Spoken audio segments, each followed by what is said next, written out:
Good evening, everyone. It's 6 o'clock, so we're going to get started. Today is June 28th, and we're here for a regular board meeting. Our president, Martin Barron, is joining us remotely. So to begin this board meeting, let's start out with the Pledge of Allegiance.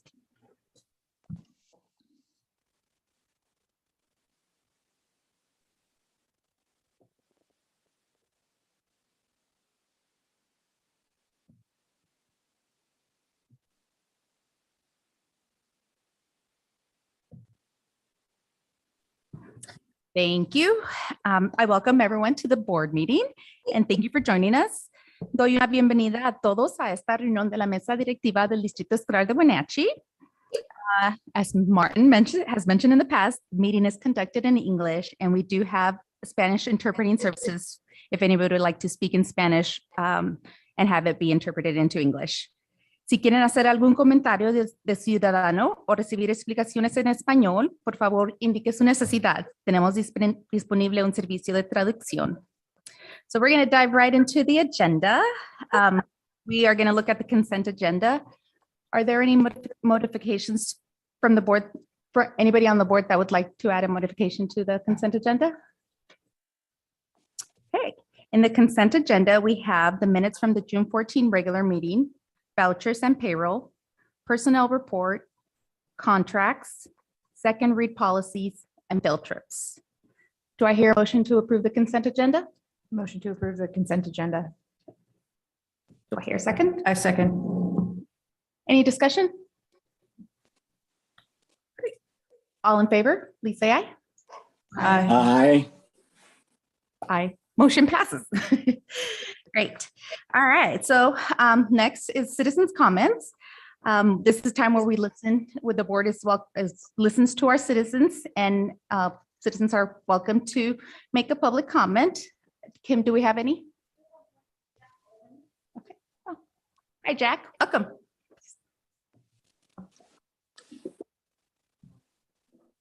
Jack, you will have 3 minutes, and Kim will have a timer for you. As she gets that up, it'll ding at every minute. All right. So my name is Jack Owen.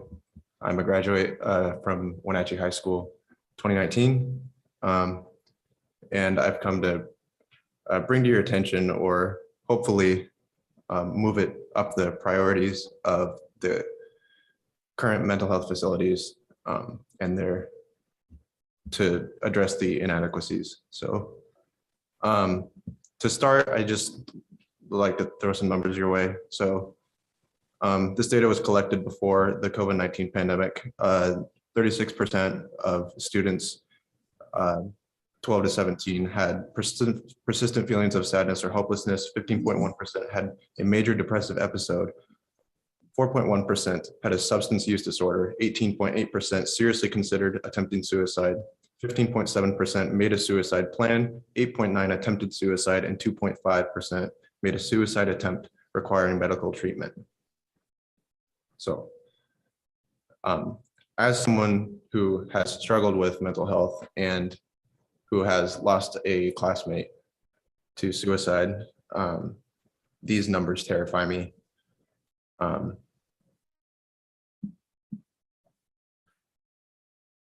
And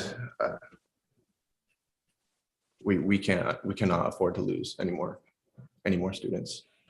I'm sure you're all also aware of the school massacres that have been happening recently. 70% of these school shootings are committed by minors. Right now, it seems that our first line of defense against these are our school resource officers, and time and time again, they have shown themselves to be not useful. They should be our last line of defense. I think it's safe to say that many instances of suicidal or homicidal ideation starts with misbehavior. This behavior, whether it's being disruptive or doing drugs, should be met with rehabilitative effort rather than disciplinary action. Our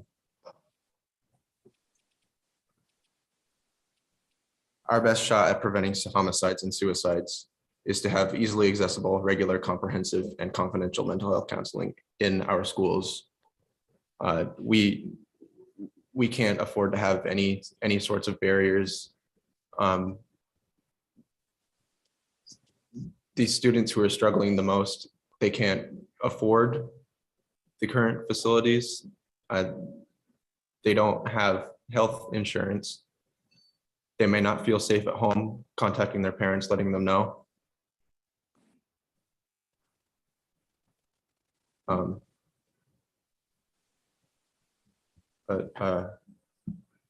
Yes, we need mental health counselors in our schools, social workers, and to educate our current counselors on these matters such as these crises. So thank you.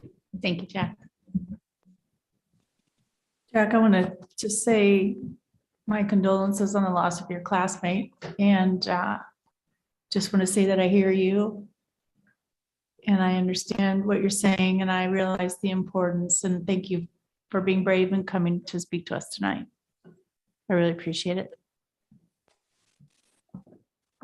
Okay, next on the agenda is the equity program review.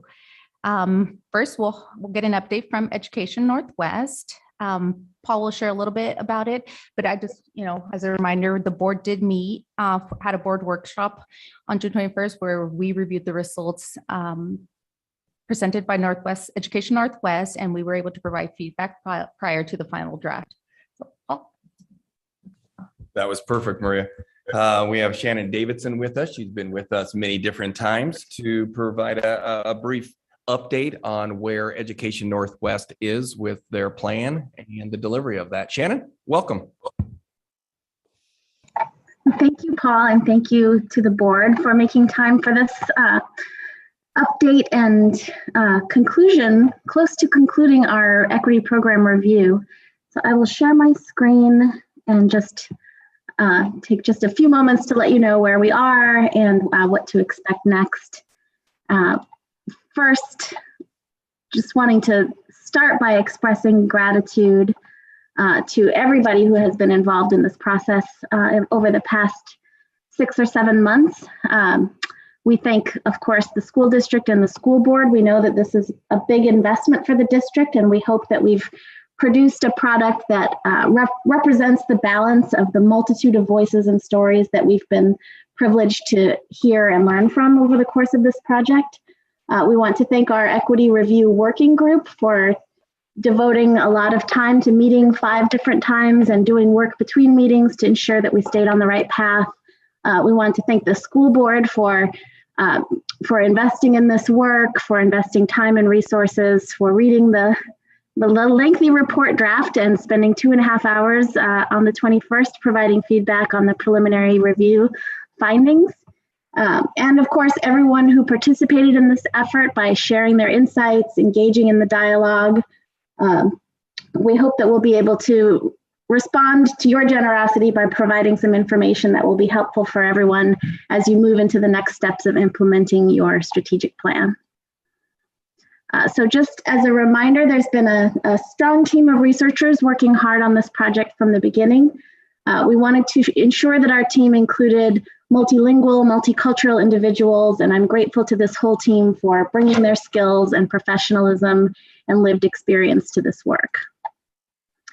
We have stayed on our timeline. We started the work really in earnest in January with a planning phase with the guidance of the Equity Program Review Working Group. We developed a evaluation or an equity review plan, and we started collecting our data and hearing stories in February, which extended into the early part of May. We've had our heads down in the analysis for the last couple of months, and we're very proud to have reached this point of sharing our findings and reporting back with you. And again, on the 21st, we spent a long time with the school board members, really getting into the nitty-gritty of the findings, going through the content. They were able to ask some clarifying questions to point out places where we can make our content and our findings more clear and gave us guidance on finishing the last sections of our report. So again, thank you for that time. So in partnership with the district, with the school board and the working group, we identified these 5 areas to focus our equity review. And I'll just read through them quickly. Our first area was access to learning opportunities, and this includes access to grade level opportunities and key courses required for graduation, as well as opportunities for highly capable programming, special programs, extracurriculars, and CTE. The second area we focused on was instructional practices and policies, and followed by curriculum materials, resources, and policies. Our fourth area of focus was on discipline practices, procedures, and policies, and finally on hiring and recruitment practices and policies. And throughout the project, we've been guided by the mission and the vision of the strategic plan and the district's promise to build a foundation of diversity, equity, and inclusion from which each student emerges future ready. So you'll see that in our report, we continuously do our best to tie our content and our findings back with the priority areas, the action steps, and the future ready outcomes that are articulated in the plan. Just another quick look at the data sources that we draw from throughout our report. We collected qualitative data during our in-person site visit as well as virtually. In total, we did focus groups with 14 groups of students, 3 groups of families, and 2 groups of educators. 5 of those student groups were in Spanish and 2 of the family groups were in Spanish. We also held an in-person community event when we were up there on April 13th that had about 30 attendees. We interviewed 6 administrators. We had a number of conversations by email and phone with family and community members that we worked those ideas into our report the best we could. We also have had opportunities to contact the team via a digital suggestion box. And of course, we've been getting feedback from our working group continuously throughout the project. For our secondary data analyses, we were able to execute a data sharing agreement to be able to access student level data from the state level data set. We also looked at state level workforce data from the S275 data set, and we were provided with some data from the HR office of the district leadership team. And then to ground our findings in some context and help shape our recommended priorities and considerations for each chapter, we reviewed a list of adopted curricular materials, a selection of ELA texts, and the policy documents listed publicly on the website. This is just a window into our survey participants. We did 3 different surveys, one for educators, one for family members, and one for students.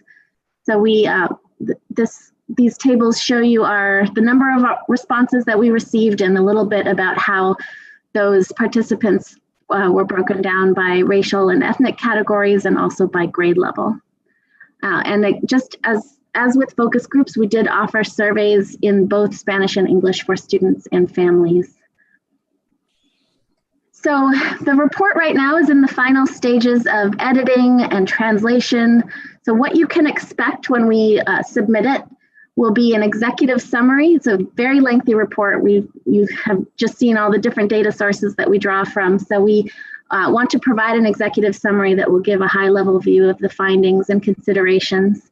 And then the report basically follows the structure of our 5 focus areas and wraps up with a conclusion in which we try to really explicitly link our findings to the priority areas of the strategic plan. And we also provide a list of references and an appendix that has some of the more technical aspects of our methods and more comprehensive tables of our survey results. The report will be available in both English and Spanish. Within each chapter, what you'll find is that we tried our best to really ground our findings in the voices from students and families. So when applicable, we start each chapter with what we heard from students and families from surveys and focus groups. We then share what we learned from educators and administrators when applicable from surveys and interviews. If the chapter is using the secondary administrative data, we present those findings, followed by, in each chapter, a table that provides an overview of district policy related to the topic of each chapter that addresses specific equity issues in those areas.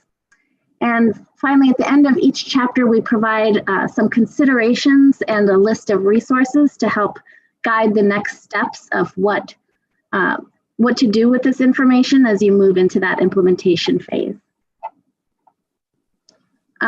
We hope that the data can serve multiple purposes.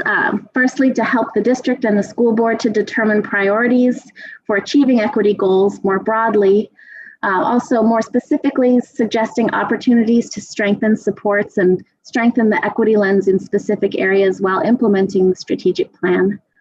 We hope the data can provide a baseline from which to monitor progress in areas that the board and the district decide to focus on in the next steps. And this is a public resource. We hope that it will be educational and informative for the community who just wants to understand how equity equity issues are functioning currently in the district, to be able to engage in that dialogue going forward. So we hope that you will stay in touch with us. This is our contact information and how to reach members of the team. And we welcome feedback. We have really valued the chance to have this conversation. It has felt very interactive and very engaged and immersive in the Wenatchee School District community, and we are really grateful for that, and hope and encourage that you will let us know what you think. Shannon, thank you very much for all of your work and the work of your team. And I know the board is very appreciative as well. And we look forward to that final report in the coming weeks. Board members, any other comments? Just thank you to our community, our parents, students, administrators who went along on this ride. I think, I appreciate my colleagues on the board also for bringing up the idea of getting our monthly reports. So yeah, this is where the work begins. I was just going to say, now that next piece is taking in that report as Bill Eagle steps into the interim superintendency and working alongside the Board of Education and staff to really develop that next plan, that equity plan. What does that look like going forward for the Wenatchee School District? Shannon, thank you for everything and continued success. Thank you. Thank you very much. Bye-bye. Moving right along. All right, up next on the agenda is the budget update. Paul, I will turn it over to you. All right. Tonight we have the last presentation for this year until we reconvene back in August for the final budget approval. Tonight we have the 2022-23 budget and the 4-year projections of the general fund. As a reminder, the budget is the best estimate of the future, especially when we're looking into a 4-year plan. It's really important to remember it is that best estimate. Since the last time the board has met with us on the budget, more fine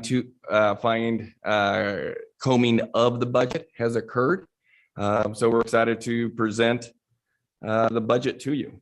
As always, the budget is a value statement, and it is really reflected in our promise, in our values, and the strategic priorities. Again, that priority of partnership as we work together as a board, as a community, to ensure we're doing right by our students. And one of those pieces, as Jack mentioned tonight, how do we continue to support our students? So let's start in enrollment. So this is a really important graphic, and I think it's a very telling graphic for where we're at within our school district. You can see back to 2015-16. Laura, you will remember this sitting on the board at that time during that Alcoa closure. What an important part within the entire community, but it also had an impact on student enrollment here in our district, and it really was very impactful. Since then, enrollment has been declining. And then as we turned into COVID, the pandemic, that too, you can see where we're at as you look into that 18-19 that 1920, and then these last couple of years as we hit the 6,971 students in that 2021 year. And then this past year, we did bounce up by a roughly 50 students in that 21-22. But the big picture is from a high of 76 students to where we're currently out of 6,988 students. And for us in education, enrollment equals state and federal dollars. Every student is tied directly to state and federal funds. Again, this lays out the overall 4-year projection for our enrollment. Again, I'll always give the caveat here. It is critical to remember 1 year out, we're pretty good with student enrollment. 2 years out, it gets weaker. 3 years out, weaker. 4 years out, it really is a shot in the dark. But pieces to remember, our graduating classes right now are larger than our incoming K-1 classes. So that's going to tell you that once that group moves out, smaller cohorts of students are moving in. And that's how we end up really looking at that cohort survival rate over time. Where does it move through within our organization? Also, that you can see the kindergarten classes. There's a 50 to 100 student gap there in it. We also have Pinnacles Prep that continue to add a grade level each year. And we're monitoring that. We're currently projecting that at roughly 40 students per year as a decrease for us. 40 students going to Pinnacles, that would be a decrease for our school district. Jumping into revenues. So as the board and the community knows, the district has received significant amount of COVID funds directly and competitive grants from the state allocation directly into the COVID funds. We'll be claiming in our full CARES 2 grant at the end of the 21-22 fiscal year. The largest grant came in form of the CARES 3. And in this, you will see that in line 6,000. That's where you will see that amount of money. We have received many different COVID fund grants for a variety of activities. Some of those grants are multi-year and are included in the budget for the years to which they pertain. There is also additional competitive grants funded through state COVID funds that the district has been applying for. We'll continue to see this trend throughout the 22-23 year and the 23-24 school year, as that aligns with the spend down deadline of the federal COVID dollars. So for us, it really is that into that 23-24 school years is where the federal and state is saying that those dollars need to be expensed by the end of that. So this is a really good slide for us. This chart represents the anticipated revenues from the 21-22 budget without the COVID funds. So really pulling out those COVID funds, where are we at in the 21, 22, 23, and as you can see through there. So that is again stripped out of this presentation. This is a more accurate representation of what we can anticipate for coming funds. So you can see the revenue is trending down. This is due to those factors: enrollment decline, taxable assessed value growth, and enrollment decline negatively impacting our levy equalization fund. We're losing, remember, roughly 1% in that regionalization factor that we have been for the last 2 years, and that will continue for another 2 years beyond this. The increase, as you look here from budget 21-22, you see a jump there. That's due to the 5.5% IPD increase in state funding. So the state, because of the increased inflation, they said it needs to be at that 5.5 in IPD. So that's why that one jump, you see that larger jump there. But then as it goes down in that 23, 24, that's enrollment. Numbers coming down. Again, enrollment tied directly to the dollars the district receives. Okay, levy and levy equalization funds. As a district, we're limiting the amount of the levy funds we can collect, and that limitation is the amount that the voters approved. As we work through that, a year and a half ago, 2 years ago now. We set the amount for the levy. The voters went out and they said yes, but that's where we're capped at for the amount of levy dollars we can get. This means that even though our total taxable property might increase in value or stay flat or decrease, we can still not receive more than what the taxpayers approved us. Our current levy is approved through the 2025 calendar year. Levy equalization funds are provided by the state, allocated based on the calendar year calculations, and are also limited by factors in the state law. The major factor in this funding are the prior year total enrollment and the total assessed value of your district. So as you can see, if enrollment goes up, then LEA goes up. But if enrollment goes down, the LEA goes down. So they're tied directly to each other, which is really important for us to follow. The inverse happens with assessed value. If the assessed value go up, then our LEA funds go down. And if the assessed value go down, then LEA goes down. This is due to the assumption built into the state legislative model that if assessed value increases, the district is receiving more tax revenue locally, which is generally not the case for majority of districts. So in scenario 2, that reflects the Wenatchee School District's position. Enrollment is going down. Assessed value is flat. LEA money is going down. Expenses. A lot on this chart here. Again, a budget is best estimate of the future, and based on the revenues that you just saw, we must make some changes to our continuing expenses. We have refined the budget to ensure it is accurate as possible. There is tons of information here, which includes our COVID grant related expenses in the categories 10 for federal stimulus and then category 70 for instructional programs for 22-23 and then 23-24. So the COVID dollars are captured in those categories 10 and 70, as you see up there. In addition, Foothills Middle School will no longer receive LAP high poverty dollars as well after the 22-23 school year due to their decreased poverty data. Our 21st century cohort, 15 Columbia, Mount Mission View, Pioneer, and Orchard Middle School, they're in their final year in their 22-23. We've applied for the new 21st century grants to support our cohort 12 and 14. This budget reflects receiving the grant and continuing those programs. But it would still out if we're going to receive that. We should know by the end of the summer if we're awarded, and that's roughly in the neighborhood of $500,000. Also, to the district's history of declining enrollment and change in state funding, there will need to be a number of reductions to rebalance and achieve financial stability, maintain a fund balance above board policy. The reduction in this budget are not final, as the budget is our best estimate. All right, this one reflects the budget expenses by type.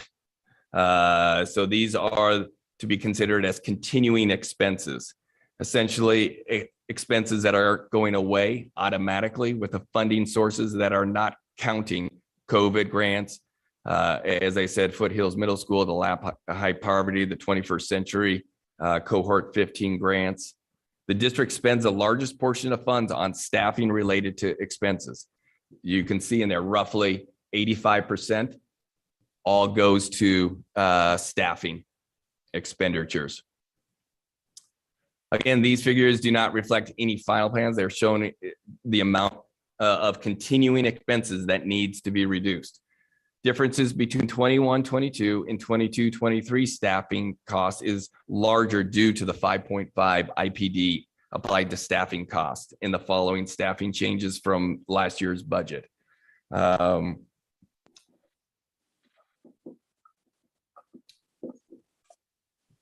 Next, into the staffing, we will jump into. So the graph demonstrates where we're at with staffing from the certified and the classified side of the house. The district this is the budget history. Again, for FTEs, what we call full-time equivalents. Certified staff includes teachers and other certified instructors and certified administrators. Classified staff is everyone else. As you can see through in the 16-17, the district started to experience declining enrollment. Staffing was decreased in 18-19 to 19-21 is when the prior staffing reductions happened. In 2021, when it experienced a large enrollment decrease during remote learning after the pandemic, while also needing to staff online school, we ended up moving a large amount of staff from buildings to WIA. In 21-22, based on the anticipated enrollment, returning to the buildings in an effort to keep class sizes low, we moved those staff back to their buildings or replace their building positions. WIA staffing wasn't budgeted in the 2021 school year as it wasn't a known factor at that time. So when you see those increases in these last 2 years, 20, 21 and 21, 22, again, remembering around the COVID dollars and making sure that we wanted to continue having lower to average size class sizes. It was key. We also heard that from our educators across the board that this year was a challenging year for our staff, and why we wanted to continue to see that next year. So we, again, have lower class sizes using those COVID dollars to ensure that we have that coverage there. And that's literally why the federal and state government created those dollars. All right. So here's the 4-year staffing plan. And again, I want to tell you, as I've said it like 15 different slides now, next year out is pretty good assessment of where we're at in enrollment. Year 2, 3, and 4, that is a little bit harder to ensure. We did project a number going into this year, and we were 50 students above that number. So it was a really great projection, but on the plus side, we saw 50 more students than we had projected for. But again, that's in a 1-year cycle. Let's get to the fund balance. The fund, articulate my D. Based on utilization of the COVID funds to help support lower class sizes and other COVID related costs, we're anticipating beginning the 22-23 fiscal year with $16.25 million in fund balance, which is 13.1% of anticipated expenses. We're also recommending that the board adopt a resolution to assign $4 million to future capital projects for the softball field. Based on that next slide there. Yeah, thank you, Ron. Based on the utilization of our COVID funds to help support lower class sizes, COVID related costs, we're anticipating to end 22-23 next year with $13.9 million in fund balance, which is 10.6% of anticipated expenses. As you can see, that is a decrease of $2.3 million in our fund balance. You can also see that our unassigned 890 bucket is where you see the largest decrease, and you see the $4 million still set aside for softball fields. This is because there is not a transfer of those funds reflected in this budget. If we do transfer those funds, the overall fund balance would go down by that $4 million. So it's held. So it's in kind of that savings, that fund balance account. And then once the board says, yes, expense them, then you'll see that decrease in that line item. Yes. Yeah. So it does not mean that all $4 million needs to be spent in that fiscal year, but it gives the staff the ability to move that forward. So next slide on the 22-23 4-year projections. This is a summary of the 4-year budget. This budget reflects approximately $9 million in reductions needed for the 23-24 budget. This plan shows the minimum reductions needed to maintain a total fund balance above 6%. In the 4th year of the project, reductions in this presented plan are $2 million in 24-25 and another $2 million in 25-26. Again, we have to present that, but again, the enrollment is harder to project years out. It just is. Depending on what the reductions actually end up being and the value behind those reductions, this could impact the plan to ensure we still meet the financial total reductions necessary to achieve fund balance policy. So on this slide shows the estimated ending balances in the categories of fund balance for the district. This also shows the need to potentially make further reductions in the future to ensure that we have enough funds to support our restricted and assigned commitments of the fund balance in 24 and 25, 26. Yeah.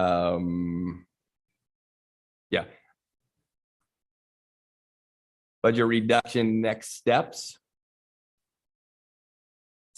So again, budget is our best estimate of the future. Based on the revenues you just saw, we must make some changes to our continuing expenses.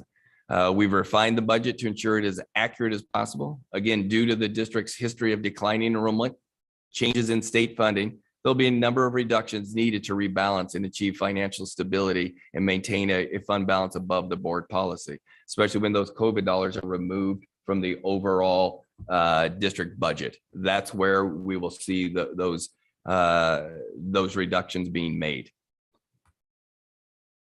This is where we're at. This next piece will be going to the ESD on July 11th per statute. Following that, we'll have a public hearing on August 9th where we'll review and summarize any changes. Then August 23rd, the board will formally adopt the budget at the regular meeting. I'm sure there are no questions. Not taking questions tonight. What's next on the agenda? Go for it, board. Oh, your microphone. Executive session. Something that's notable to me, I'm seeing that What slide are you on? Just so I'm 22, 23 4-year projections. okay. Back a few, just a couple before we're done. And it's a couple of different slides, but it's the FTE certified employees. From the 22, 23 budget is 593. And then we're going down 23, 24 to 553. Okay. Thank you, Julie. Slide 16. I'm Yeah, seeing that. Slide 16, Ron. Yeah, you're right.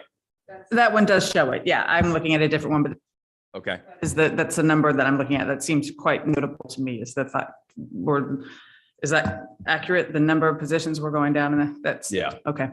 Again, projected, that's where we're at. When we pull those COVID dollars, that's where a lot of that occurs. Again, the district was infused with roughly $22.2 million in COVID dollars to maintain funding to ensure that we had those lower class sizes to get through the pandemic.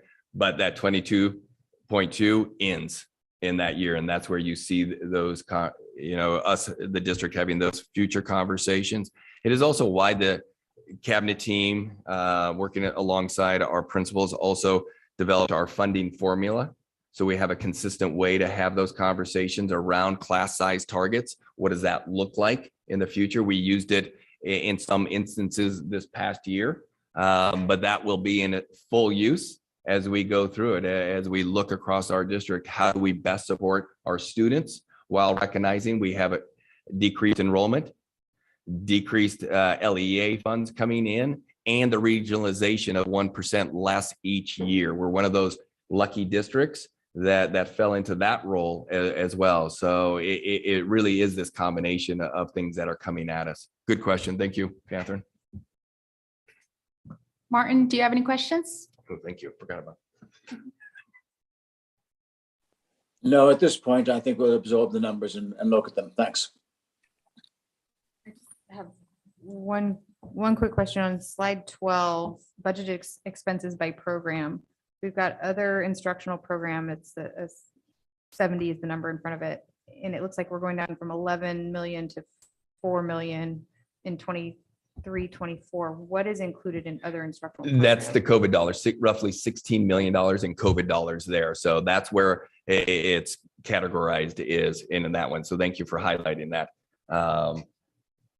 Yep. So you see where it's normally at that 5.2 5 of my glasses on my screen are seen accurately. So from, as Julie highlighted, 11.8 to 4.5, that's where this year's COVID dollars are loaded into that number. Yeah. Yeah. Yeah, those the COVID dollars are really in categories 10 and 70. Those are where the two you will see that dramatic decline once the COVID dollars are removed from the district. And my only other question is, and it probably doesn't matter because we're looking 3 to 4 years Mhm. out, but on the projection, slide 21, we go negative in the unassigned. Yes.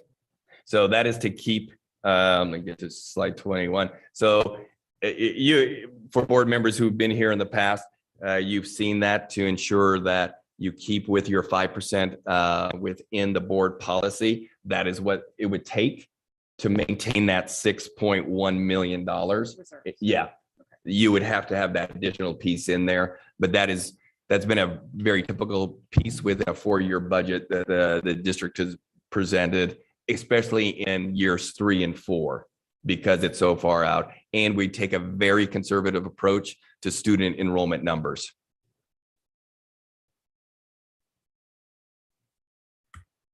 Great. Okay. And just as a PSA, starting July 11th, that the budget is available to the public. I believe in the past we have kept hard copies of it here at the district office. So anybody that's interested in reading, putting themselves to sleep by reading the budget, that's available. I'm pretty sure it's also available electronically. And to prepare for the August 8th hearing. Correct. Thank you, Julie. Great. Okay. So August 9th is a public hearing. Yes. Okay. So then we're good with budget. We're going to move along to action items. Tonight up for action, we have resolution number 0322, and this is to adopt Director District's plan. This resolution is for the Board of Directors of the Wenatchee School District number 246 to adopt a district-based plan for its electoral system for Board of Director elections, providing for the submission of the plan to the Chelan County Auditor and seeking approval of the plan from the Chelan County Superior Court. Do I have a motion? I move for approval of resolution number 03-22 as presented. Second. Thank you, Julie. Okay, at this point, do we have any discussion? The only piece that I would put in there, board, is around the ranked choice voting. As the board's attorney has done an immense amount of work on this question. I was presented at the hearing from her perspective, from my perspective. And now she was able to engage Skip Moore, the county auditor. Mr. Moore said that ranked choice voting is not available in Chelan County. This also aligns with Danielle Marchant's view of the work, and it aligns with the RCW that regards around voting and how the ballot must look. Within that RCW is very clear as to what a ballot must look like. So from my perspective, from the attorney's perspective, and probably most importantly, the county auditor's perspective, ranked choice voting is not an option in Chelan County. And from many different perspectives, they don't believe ranked choice voting is an option in the state of Washington, but that's not our concern. Our concern is Chelan County and the Wenatchee School District. So from those pieces, I wanted to make sure that because the board did ask for further follow-up, and Danielle, board's attorney, did an incredible job of reviewing that and giving us much deeper insights and information. I really appreciate her reaching out to the county auditor as well, just to make sure that we're answering the questions that came up in the hearing. And that's what that hearing was for. So that's it from my perspective on that. I think it's important, and what you noted to us too is that it would mean an entirely different ballot system for people to vote on. So what they're used to and what they would see on their regular ballots, this would be something entirely different. People would be very confused. And as you noted, Mr. Moore has pointed out that he doesn't have the equipment to even count ranked choice. Yeah, I thought that was important to note. So sorry, back to you. There's a discussion on the floor. Go ahead, Julie. So I initially thought it might be helpful to have one more hearing because we have the time available to be able to do that. And the only reason suggesting it, not because I think we need to change the plan. I think the plan does comply with the statutory requirements that we're required to follow. But because the testimony that we primarily heard from the Latino community that we're really trying to further with this plan was that they had concerns that this plan didn't work without the ranked choice voting. Now, I think we've got the information and had some of the discussion about why ranked choice voting doesn't really work and why we wouldn't update the plan to include that. I don't know if there's any value in just keeping the record open and having one additional hearing to take further comment from the community on the plan, knowing that ranked choice is just simply not going to be included in it. It was just a suggestion. I wanted to make sure that we appropriately dealt with the comments we received regarding ranked choice voting. And I think we got more information. So I'm satisfied with this discussion. I'm not suggesting any changes to the plan. I just thought given the time that we do have, if there was any interest or value in kind of doing a further reach out, I realized there was expense associated with the noticing. My thought would be that we don't do the radio ads or the whatnot. It would be just the basic legal notice, but the better effort being to engage the community to come to the meeting to comment by doing some of the community in-person outreach that was proposed, just to engage more members of the community, get them to comment. Again, I'm not suggesting a change to the plan. I think we meet the statutory requirements as is, so I could proceed either way, but because we do have the time and we really didn't get a lot of comment on the plan, how it would work without the ranked choice voting. So I'm the person that originally raised the question about having additional investigation regarding ranked choice, and I'm completely satisfied with the investigation that's been done. I think, we've had this on our agenda now, how many times? 3, 4? I think 5. And it's been in the newspaper, and as you said, it's been on the radio. Sort of feel like there's been plenty of opportunities, not that I want to shut anybody down, but we have gone, how many thousands of dollars did we spend? 10,000. $10,000 trying to get people to come to meetings, and we did receive comments. We've addressed the comments. I don't see reason to throw more money at it and have more advertising out in the public. Maria, I'd like to add a comment if you can hear me. Yes. I have a differing opinion to Julie's in terms of the nature of the feedback.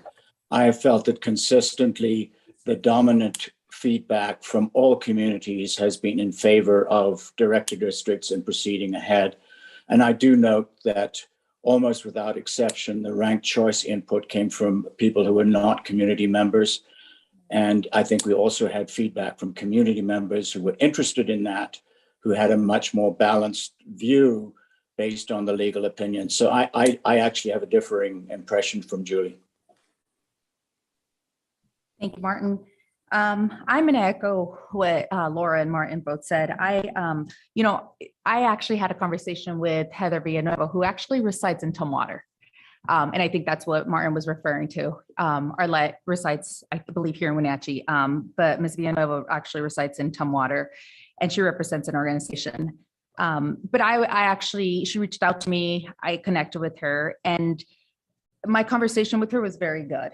And it actually, I went in with an open mind, and the fact that there was a lot of questions that she wasn't able to provide a answer with the backup, presented a lot of red flags. No other district in the state of Washington, no other elected position in the state of Washington has ranked choice voting. When I asked for districts, boards in the country that have this voting system, she said New York used to have it, but they moved away from it. She was able to provide some data, and based on her data, her numbers were on the Latino population. And I said, well, there's a difference between the Latino population or the eligible Latino voter populations versus the registered Latino voter population. So there was a little bit of a, cause for alarm for me to be able to support the system. And then, yes, we're going in with 5 seats open, and maybe it does work when you have 5 seats. But then I said, well, what about when you only have 3? Because we know these are going to be staggered. Well, it doesn't work as well with 3 seats. What about 2? Okay, now it doesn't work. So again, my conversation with her, there was a lot of red flags that that system doesn't quite work well for ours. And that was before we got the information from Skip Moore and our attorney. And I agree with Laura. This has been in conversations that I've been involved for at least 2.5 years almost. We have received communication via the public hearing, public comments, email. So I think we've received comments from different avenues at different points in the last couple of years. And, I'm satisfied that we have met the criteria. We've heard from different parts of the community, so I'm okay moving forward. And to clarify, Martin, I agree that the feedback has been support for director districts, and I'm not in support of director districts. That was in no way, shape, or form what I meant. It was my sole and only concern was some of the comments were specific to it doesn't work with director. This proposal doesn't work unless there is also ranked choice voting. And I wanted to make it very clear that ranked choice voting was not going to be part of our director. It hasn't been, and it won't be. And until tonight, we hadn't had a real good public discussion of why ranked choice voting isn't an option. So if there was any interest in keeping it open just to one more time, let the community have that bite at the apple. I agree, we've met the statutory requirements. There's no reason that we need to. I'm not proposing any change to it. I think the feedback we have had is director districts for sure. I just, when our community is mentioning a concern and saying this doesn't work without this, well, we're not adding that. So this is it. Do you want one more shot? If not, I agree. This has been on here multiple times. We can move along if. I agree with you, Julie. I heard that quite a bit at the last meeting. People said ranked choice voting quite a bit. So I think it was important. It was important, very important to address. We heard that in several public statements from people last board meeting. So. Great. So on the floor, we have a motion to adopt resolution number 03-22. So now we can take a vote. All in favor, say aye. Aye. Aye. Thank you. I think we have the motion carries. Thank you. Okay, so next on the agenda, we have board communication. We'll start with Catherine this time.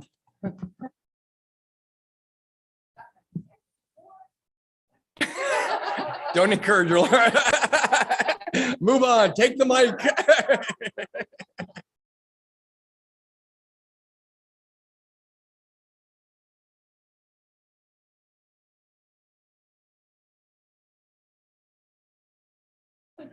I do.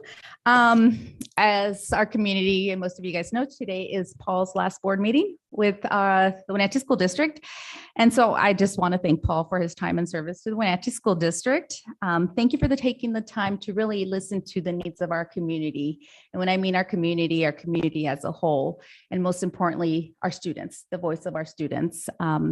Thank you for starting some difficult conversation in our district. I think it has really helped address the entire student population and the needs and the direction the district will be going in. You're leaving the district in good hands. And, we're very proud. I'm very proud of the team you have created. And, from now on, I just wish you well to you and your family. And again, thank you for your service. Maria, thank you very much. It has been an honor to be the superintendent of the Wenatchee School District. I sincerely appreciate the board, previous boards, for the work. Hopefully I've left the district in a better place than when I first started. And that's something I believe I've done, and it's something that I think will serve the district incredibly well. I'm incredibly proud of the strategic plan because that was an entire community staff effort that will guide the district forward. But thank you. Thank you for allowing me to serve as your superintendent. I have loved every moment of being your superintendent. I've loved engaging with our community, all of our community. I have loved engaging with our staff. I've especially loved engaging with our students. This is an incredible place, incredible place. And why I say that anytime I was interviewed on the radio was because of the people. And I mean that. The people in this valley and in this community and in this district are special. They really are. There's a care and there's a compassion for this community, and people love this community. So thank you. You know, a special thank you to my team, Kimberly Joe, for always having my back. Sorry, I put that out there. She always had my back. She was always my right, left, and sometimes my feet to make sure that I got through the day. My cabinet team, just rock stars, each and every one of you, for being there, quite honestly, putting up with me. I'm the only person in an organization that needs literally 8 other people to support so I can do my work. You were there every day, and I know there were some really challenging days, but I would never have picked a different team, and I really do mean that. And I will miss the people so much, and that's the hard part. That's why I get choked up each time, because I really do care about this place and about this district, and I only wish the Wenatchee School District great success. And you're right, over the past week and a half, Bill's done some transition time in the district, and boy, we've said it together. I really connected with Bill. I didn't know, neither of us really knew each other until this past week and a half of transition time. Incredibly impressed with Bill and his knowledge and his leadership. So I'm excited to be handing the torch to Bill, and have made sure that he knows that I am a phone call away, as I am going to be reaching back out to him as well. So thank you. Thank you, the Wenatchee community.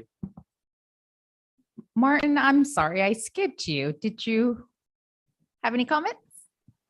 I used the last time I was in person to make my comments. No, I very much appreciated what you said. I very much appreciated what Paul said. And thank you, Wenatchee School District team. We got a job to do, as you commented earlier, with respect to the equity, Maria. It doesn't end, it starts now. So thank you, everybody. Thank you. And Bill, you got 2 days off before you start. July 1st is right around the corner. No, he doesn't. Get out of here. Does that conclude your superintendent report? That does. Perfect. All right. So then that leaves us to adjourn the meeting. On meeting to order. Good night.